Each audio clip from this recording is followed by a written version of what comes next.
Before I get started, I had to reconfigure the garage. It was getting a little messy, and I wanted to make some room to pull the Camry into my single car garage. So I moved this table here. So put the car on jack stands, got the wheels off the ground by about 1 inch. Still supporting with the jack, but most of the weight's on the jack stands. Went ahead and chalked the rear wheels as well, just extra safety. So I'm gonna go ahead and do that here. This job, power steering flush, went pretty smooth. Very relaxing, had all the tools. Was able to pull the car into the garage, so there's no rush. Ended up removing this 10mm bolt to get this coolant reservoir out of the way to give me more room. Once you get the bolt out, you just pop it straight up off of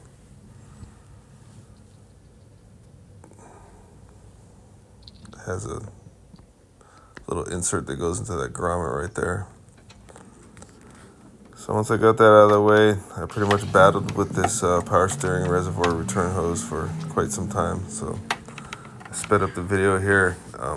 The nipple coming off it was much longer than I realized. So looking back at the video, I see that I was spending too much time just grabbing the hose on the nipple and squeezing it, which wasn't gonna provide any type of relief. In hindsight, I should have just moved the retaining hose clamp further back and got a hold of it with my hand and twist and pulled, or use these hose pliers further off the nipple.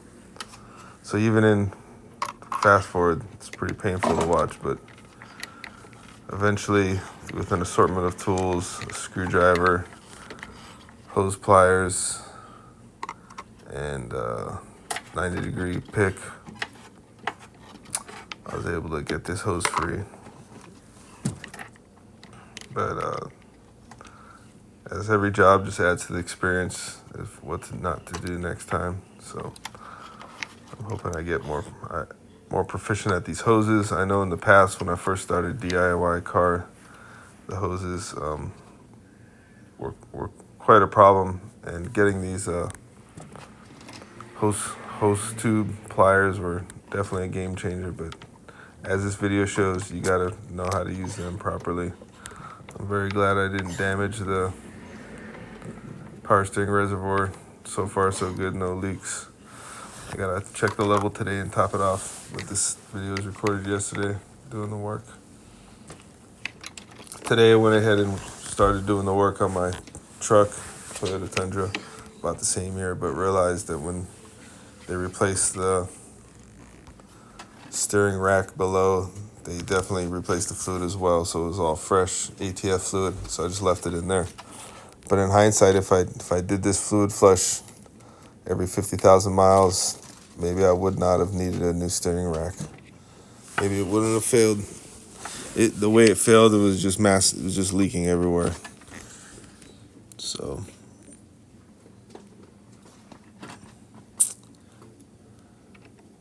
eventually I do get the hose off. I put a cap on there. I used a biking water bottle plastic cap, fit perfectly on there.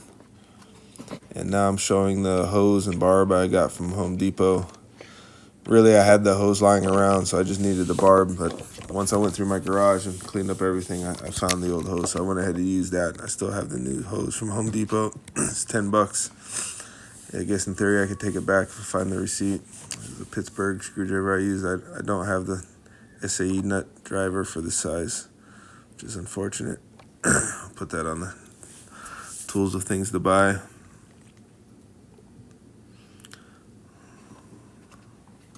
List of tools to buy. So here I am connecting the junction 3/8 to 3/8. Got my little secondary containment, water bottle to catch the power steering fluid. I taped it to keep the hose from flying out, which if anybody has had that happen, it's not fun.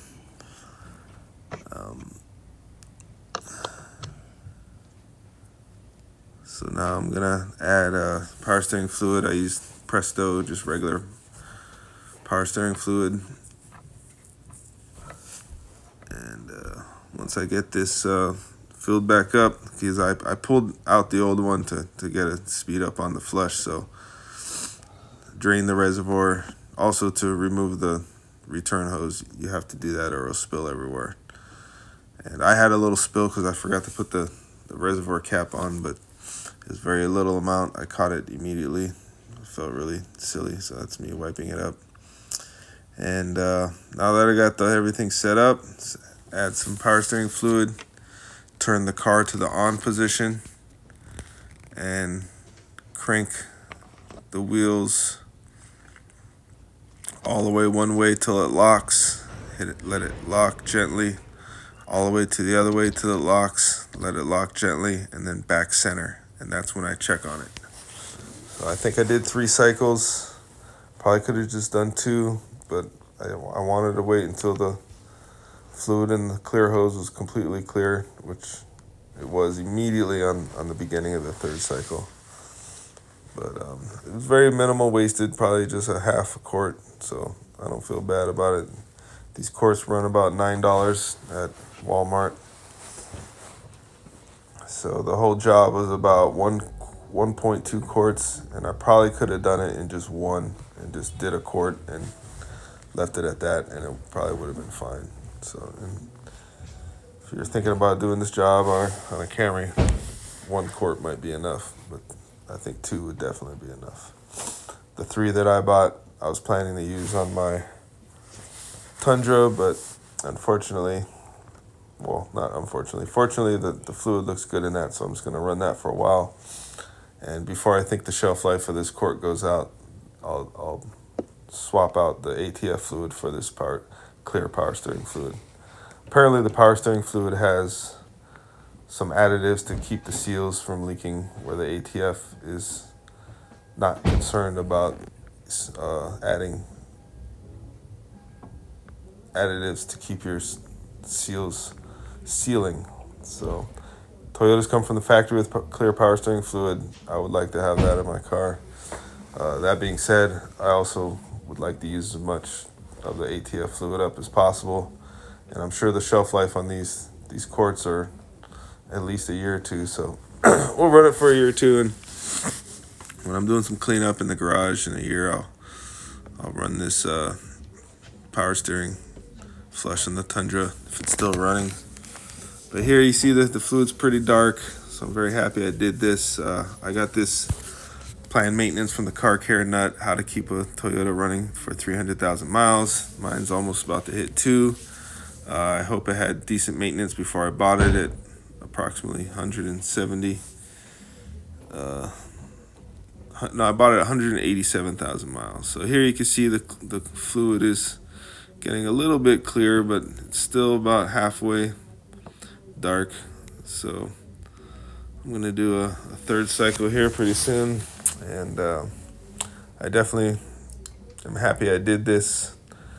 His recommendations for the 300,000 mile Toyota is to do the automatic transmission fluid every 6 years or 60,000 miles and not sooner, because doing it too often could actually damage it. The power steering fluid he recommends to change out every about the same, 60,000 miles or 6 years. For rear differentials, like on the truck and the transfer case and the front differential on a 4-wheel drive, he recommends 30,000, which seems excessive, but his attitude is, hey, you're DIY. This is a drain and fill. It's pretty easy, if you want your car to run, but I'm sure 50 would be fine. Most of the people I know think that you just leave that in for the life of the car, but I've always changed mine at approximately 50. But since I'm on this DIY mission, I'm just going to go ahead and do his recommendation at 30. So that's coming up in my truck. Also, brake fluid every 5 years. This car looks like someone did the brakes. The fluid looked good, so I bled it a little bit on this car when I did the brakes, but I think the brakes on this car look good. I already bled it a little bit. Definitely do it on the truck. Oil changes, of course, every 5,000 miles or 6 months. And he didn't have fuel filter in there, but I'm going to go ahead and do that every 50,000 to 100,000. I'm still deciding. So here you can see the fluid is completely clear now. So this concludes, you can see a little bit gets sucked back once you let off the steering wheel, which I'm sure is fine. And now I'm going to come back around and check it. I'm happy with it, so we're going to disconnect it. And there's a little bit of a delay because once I disconnect, I got to make sure I get all the fluid out of the hose and I don't make a mess. So I just try to keep the rag over the car return hose and deal with my clear disconnected return hose. So the job went very smooth. Normally, it's not unheard of for me to make a little mess or something, but getting better in this job. Everything went perfect. No messes, knock on wood. About to do it on the truck today, but again, looks good. I'm gonna work on, I got an endless list of stuff to do now that I'm working on these 300,000 mile Toyota maintenance. I guess going through my notes, the only thing I really have to do is the truck needs new gear oil. That 30,000 mile thing is pretty aggressive, so I'm gonna go ahead and knock that out. The truck needs to have its brakes bled. It's been at least 5 years, so I'm gonna knock that out today, hopefully. And other than that, then I'm just gonna do some cosmetic stuff. The car needs a door handle, throw some tint on there.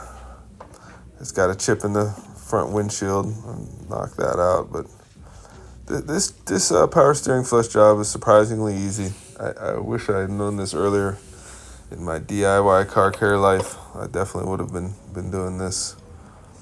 And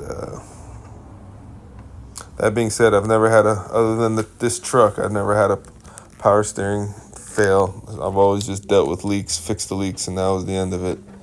I've never had a car have steering problems, but I also typically didn't run cars over 200,000 miles as well. So this is new territory for me, and I'm very happy doing the DIY work. It's very relaxing to me.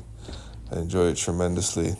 I got these moving blankets from Harbor Freight. I've read on a car wizard, I think his name is. He recommended using moving blankets for those protectors that go over the fenders when you're doing car work. So I wanted to get as much tools as possible.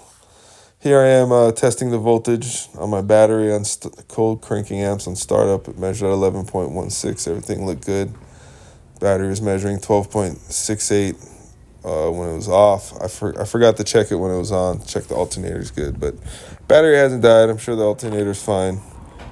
Probably at 14 amps, but obviously I will be checking that to be thorough. Doing some headlights on the Camry. Tried out this Makita angle impact 3/8 with the Icon extension and 10mm socket. On the other side, I used hand tools. Got my Koken 10mm nut grip and the Icon 10mm to crack the nut loose. Got my trusty Koken 3753N ratchet. Definitely my favorite ratchet, no question at this point. Straight pick from Harbor Freight to get the headlight connectors off. Most of them I could just use my thumb, but sometimes I like to use that to ensure they don't break if they're not soft. Long Koken extension Zeal. Found it I had to use this 6-point combination wrench, gear wrench, 8mm to basically adjust there's an adjustment on the headlight. And I just set them to where the old ones were. I'm not sure if that was good, but I put some tape on the garage and little crosses for hit highs and regular, and they look about right. Might be a tad high on the regular lights. We'll see. But I just want to make sure the haze isn't throwing me off, and where I marked the old ones, I'm not. I was hesitant just to throw them on there with the settings they were. Maybe that was angled down properly. So we'll see. I know where the adjustments are, and if I feel they're off, I will definitely adjust them down a bit. That's the cold cranking voltage on the pump on the battery. Looks good. Planning on getting a new battery if it measured bad, but it's measuring good. I'll check that every 3 months or so and get a battery when it dips below 10.